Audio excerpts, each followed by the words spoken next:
ولما اولادنا الحلوين بتوع الثانويه العامه نفسهم تقفل ومش عايزين اكل وعايزين وعايزين وعايزين، مش هنسيبهم برضو، هنأكلهم صح.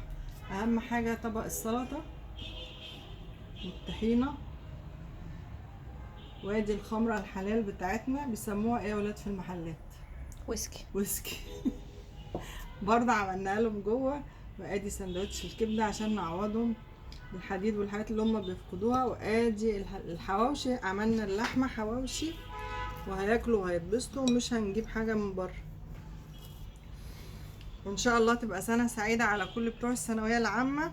بس بعد كده ان شاء الله بعد الامتحانات احنا هنطلع كل ده عليهم، يعني مش اكل شرب جاتوه، كله هيطلع عليهم. بالتوفيق لكل طلبة الثانوية العامة، ان شاء الله تبقى سنة سعيدة عليكم، وكلكم تحققوا كل اللي تتمنوه، يا رب يفرح اهاليكم بيكم.